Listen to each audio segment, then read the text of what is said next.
ایک روایت میں کہ شب معراج میں ایک آدمی بہت زور زور سے بول رہا تھا.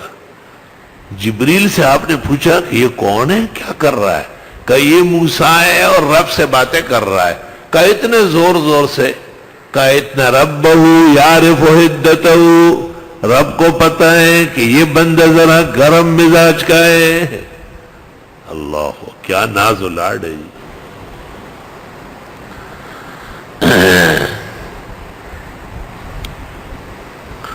الحمدللہ رب العالمین. تو موسیٰ علیہ السلام ایک دفعہ ذرا شوق کلام الہی میں بہت جلدی کوئی طور کی طرف روانہ ہو گئے.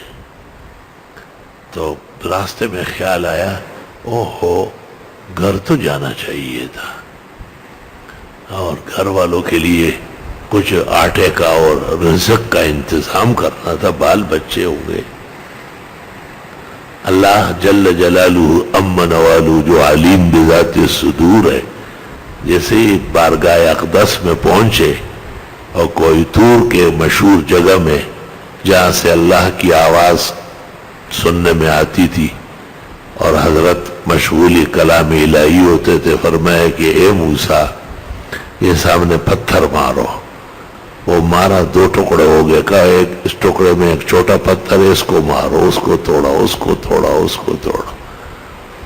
دیکھا تو اس کے اندر سے ایک چھوٹا سا کیڑا نکلا, یہ نرے بڑی چنجیرا ہوا تو, اور زندہ ہے, اور اس کے منہ میں ہری گھاس ہے اور اوپر شبنم کا قطرہ ہے.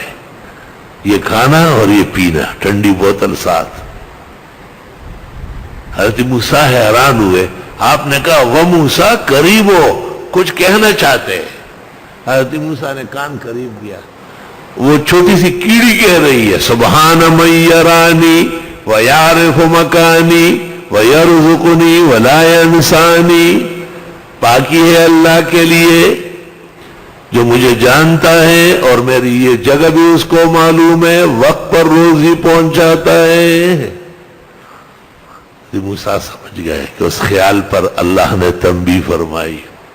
سبحان من یرانی ویعرف مکانی ویرزقنی ولا ینسانی.